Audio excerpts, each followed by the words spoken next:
October 3వ తారీఖు morning సెషన్లో అడిగినటువంటి తెలుగు పేపర్ను అయితే మనం ఇప్పుడు చూస్తున్నామండి. క్రీస్తు శకం 1600 నాటికి తెలుగు ఆధునిక భాషా స్వరూపానికి పూర్తిగా దగ్గరైంది. క్రీస్తు శకం 1720 నుండి వాడుక భాషల్లో సాహిత్యం రావటం మొదలైంది. 1790లో కాలిన్ మెకంజీ తెలుగులో కైఫియత్తులనే స్థానిక చరిత్రలను సేకరించారు. ఆనాటి భాషా చరిత్రను ఈ స్థానిక చరిత్రల ద్వారా తెలుసుకోవచ్చు. బ్రిటిష్ అధికారులు తెలుగు భాషా సాహిత్యాలను నేర్చుకొని పరిశోధించడం విస్తృతం అయింది. కైఫియత్తులు మనకు ఎలా ఉపయోగపడతాయి?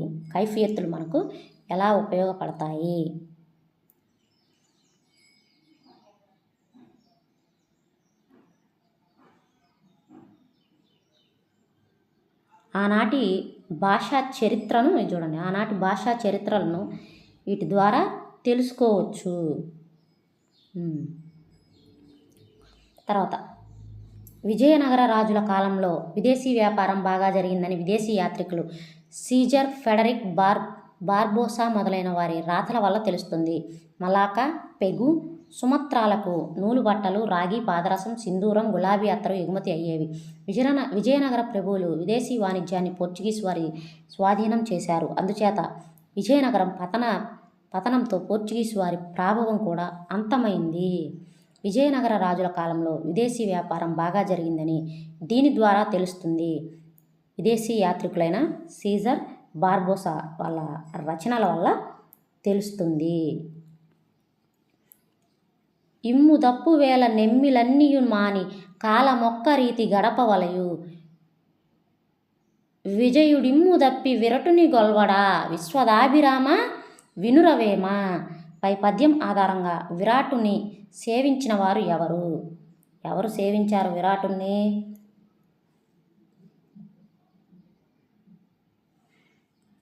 అర్జునుడు.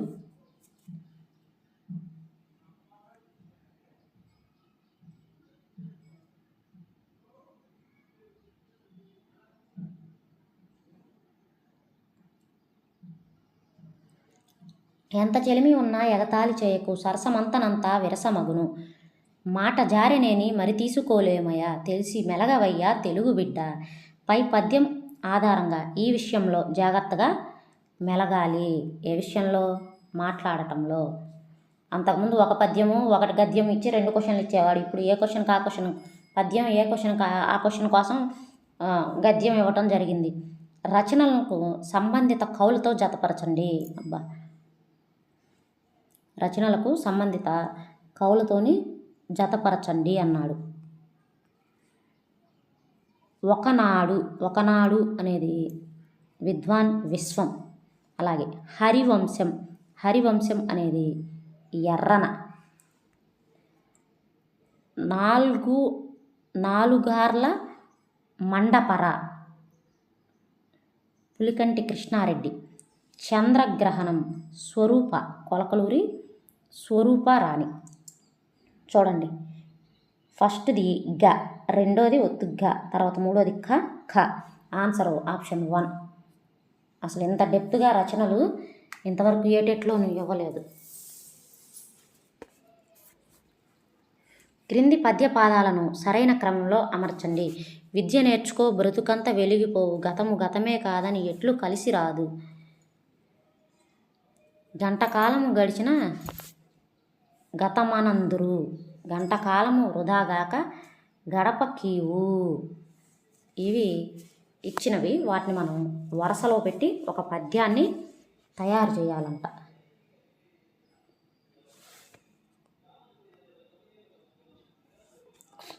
గంటకాలము గడిచిన గతమందురు, ఇది ఒకటోది. తర్వాత గతము గతమే కానది ఎట్లు కలిసి రాదు, గతం గతమే కానీ కలిసి రాదు. తర్వాత గంట కాలము వృధాగా గడప కీపు, విద్య నేర్చుకో బ్రతుకంత వెలిగిపోవు.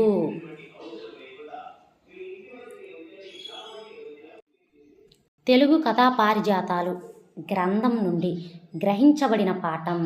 ఇది 9వ తరగతి. తెలుగు కథా పారిజాతాలు గ్రంథం నుంచి గ్రహించబడిన పాఠం ఏది? ఏదండి? నా చదువు, ప్రియమిత్రునికి లేక, జానపదుని జాబు, ప్రియమైన నాన్నకు. ఆన్సరు ప్రియమైన నాన్నకు. కడుపు చించుకుంటే కరువు కాళ్ళ మీద పడుతుంది అని గంగన్న అన్న మాటలు ఈ పాఠంలోనివి. కడుపు చించుకుంటే కరువు కాళ్ళ మీద పడుతుంది అని గంగన్న అన్న మాటలు ఈ పాఠంలోనివి. ఆతిథ్యం, పయనం, చిరుమాలిన్యం, మేలుకొలుపు. పయనం. పాత్రలకు సంబంధిత పాఠాలతో జతపరచండి. పాత్రలు: పోలమ్మ, యద. పోలమ్మ, యద. తర్వాత ఐతమ్మ, బాలచంద్రుని ప్రతిజ్ఞ. ఐతమ్మ, ఐలమ్మ, ఐతమ్మేలే, బాలచంద్రుని ప్రతిజ్ఞ. దేవదత్తుడు, తీర్పు, చెంచల, మాయా కంబలి. చూడండి, పోలమ్మ, యద, ఐతమ్మ, బాలచంద్రుని ప్రతిజ్ఞ, దేవదత్తుడు, తీర్పు, చెంచల, మాయా కంబలి. Answer option 4. గోరంత దీపాలు పాఠానికి ఇతివృత్తం ఏమిటి? మానవ సంబంధాలు. శ్రీకృష్ణదేవరాయలు విద్యా వినోదములు జరుపు సభాభవనము భువన విజయం. చైతన్యం పాఠం యొక్క ఉద్దేశం ఏమిటి? చైతన్యం పాఠం యొక్క ఉద్దేశం ఏమిటి? విద్యార్థుల్లో సామాజిక చైతన్యం కలిగించి సమాజాభివృద్ధికి పాటుపడేలా చేయటము. కింది పదాలను వాటి నానార్థాలతో జతపరచండి. కింది పదాలను వాటి నానార్థాలతో జతపరచండి. పాదు, ఆలవాలము, నిలుకడ. దృక్పథం, అభిప్రాయం, మార్గం. పూనిక, ప్రయత్నం, పట్టుదల. నిర్మాణం, సారము, యోగ్యత. ప్రాక్తనం పదానికి పర్యాయ పదాలు. ప్రాక్తనం పదానికి పర్యాయ పదాలు. ప్రాతది, పురాణం. పాతది, పురాతనమైనది, పురాతనమైనది అని. ఇది ఏ టెక్స్ట్ బుక్, ఏ క్లాస్లో ఉందో కొంచెం నాకు కామెంట్ చేయండి. కర్జము పదానికి ప్రకృతి పదం. కర్జము అంటే కార్యము. కార్యము, కర్జము. నిరుత్సాహపడటం అనే అర్థంలో ఈ జాతీయాన్ని ఉపయోగిస్తారు. కాలధర్మం చెందటం, బక్కచిక్కిపోవటం, నీరు కారటం, నిశ్చేష్టులవటం. నీరు కారటం. నీరు కారటం అంటే నిరుత్సాహపడిపోవటం. అమ్మో ఇంకా నాకేం చేత కాదు అని ఇది కావటం అన్నమాట. క్రింది వాటిలో సత్యాలను గుర్తించండి. ఒడి అనగా నీటి గుండం అని అర్థం. వడలు అనగా వాడిపోవు అని అర్థం. వాలు అనగా కిందకి దిగు అని అర్థం. వీడు అనగా వదులు అని అర్థం.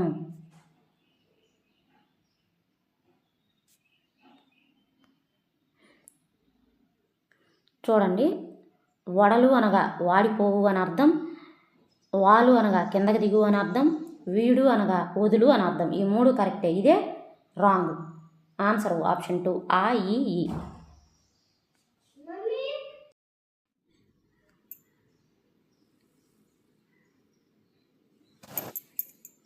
గుడోపల న్యాయం దీనికి సంబంధించిన జాతీయం. గుడోపల న్యాయం దీనికి సంబంధించిన జాతీయం. బెల్లం కొట్టిన రాయి. శారద వ్యుత్పత్తి అర్థం. శారద శరత్తు నందు పుట్టినది. ఈ క్రింది వాక్యాల్లో సరైన వాటిని గుర్తించండి. ప్రాకృత భాష నుండి తెలుగు వచ్చిన పదాలు మాత్రమే ప్రకృతాలు. సంస్కృత భాషలో ఉన్న ప్రత్యామ్నాయాలకు మాత్రమే ప్రకృతులు అంటారు. ప్రాకృత భాషల నుండి తెలుగులోకి వచ్చిన సంస్కృత ప్రాకృత భాషా పదాలను ప్రకృతులు అంటారు. ప్రకృతులని తత్సమాలనే పేరుతో పిలుస్తారు. ఇది కరెక్టు. ప్రకృతులను తత్సమాలనే పేరుతో పిలుస్తారు. ఈ మూడిట్లో ఇంకొకటి కూడా కరెక్ట్ ఉంది. అదేందో మనం ఇప్పుడు కనుక్కోవాలి. సంస్కృత ప్రాకృత భాషల నుండి తెలుగులోకి వచ్చిన సంస్కృత ప్రాకృత భాషా పదాలను ప్రకృతులు అని అంటారు. ఈ రెండు అంటే ఆన్సరు ఆప్షన్ 2 ఈ విధించిన వ్యాకరణం కార్యం ఒకసారి ప్రవర్తించి మరొకసారి ప్రవర్తించకపోవడం. ఒకసారి ప్రవర్తించి ఒకసారి ప్రవర్తించకపోవడం అనేది వైకల్పికం. క్రింది వాణిని జతపరచండి. మహోన్నతం, మహా ప్లస్ ఉన్నతం, మహోన్నతం గుణసంధి, మహోన్నతం గుణసంధి.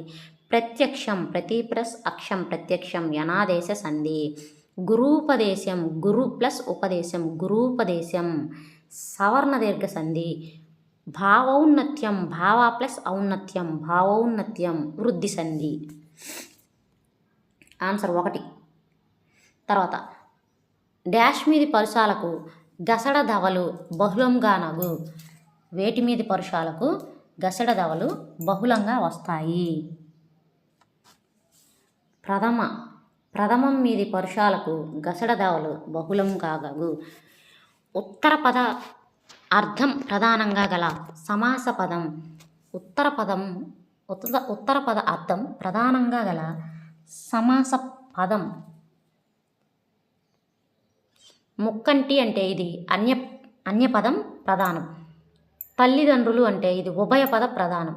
చక్రపాణి అన్నా కానీ నెల తాల్పు, నెలను తాల్చినవాడు. ఇది ఆప్షన్ 2. ఉత్తర పద అర్థం ప్రధానంగా కలిగింది ఆప్షన్ 2.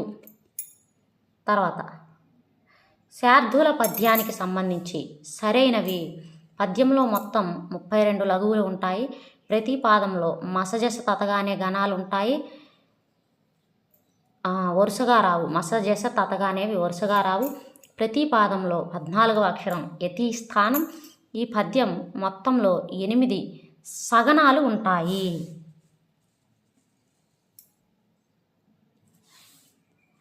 వీటిలో సరైనది రాయమన్నాడు. సరైనది ఏంటంటే పద్యంలో మొత్తం 32 లఘువులు ఉంటాయి. అలాగే పద్యం మొత్తంలో 8 సగనాలు వస్తాయి. ఈ రెండు కరెక్ట్. Answer option 1. ఇక్కడ విశ్లేషణలోకి వస్తే మాత్రం ప్రతి పాదంలో మసజస్తతగానే వరుసగానే వస్తాయి, కానీ ఇక్కడ వరుసగా రావు అని అన్నాడు.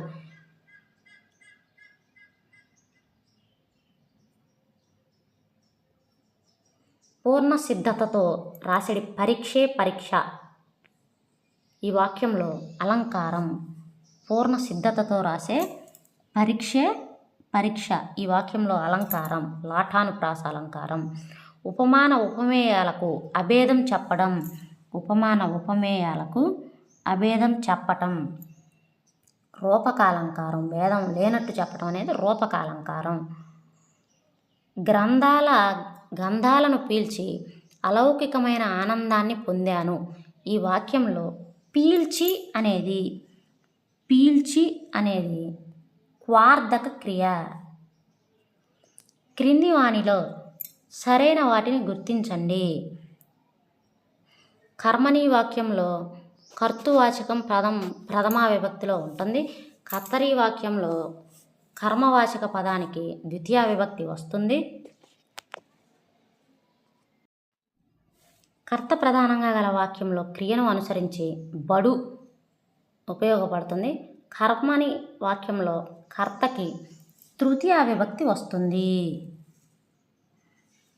వీటిల్లో సరైన వాక్యాలు కర్తరి వాక్యంలో కర్మవాచక పదానికి ద్వితీయ విభక్తి వస్తుంది అనేది కరెక్టు. కర్మని వాక్యంలో కర్త తృతీయ విభక్తిలో ఉంటుంది అనేది కూడా కరెక్ట్. Answer option 1.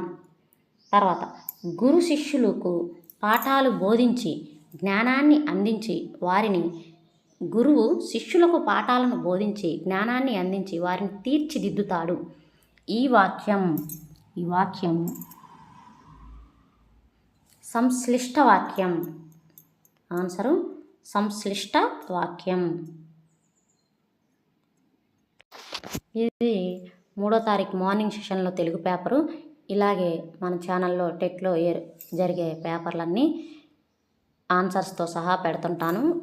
వీడియో నచ్చినట్టయితే లైక్ చేయండి, షేర్ చేయండి, సబ్స్క్రైబ్ చేయండి. అలాగే ఇప్పుడు రాబోయే రోజుల్లో టెట్ రాసేవాళ్ళు మీరు చూసుకోవాల్సింది ఏంటంటే, ఫస్ట్ రోజు టెట్ ఎగ్జామ్ పేపర్లో ప్యాటర్న్ ఎలా ఉందో అదేవిధంగా కవులను గురించి కానీ, లేకపోతే పర్యాయ పదాలు కానీ, లేకపోతే ప్రకృతి వికృతులు కానీ, ఫస్ట్ దాంట్లో సంధి సూత్రాన్ని అడిగాడు. సందులనేమో ఒక 4-5 సందులు ఇచ్చి జతపరచమన్నాడు. ఇలాగే ఈ సెషన్లో పేపర్లన్నీ ఇలాగే ఉంటాయి. కాబట్టి వీటిని అనుసరించి మీరు కొంచెం జాగ్రత్తగా ప్రిపేర్ అవ్వండి. Thank you.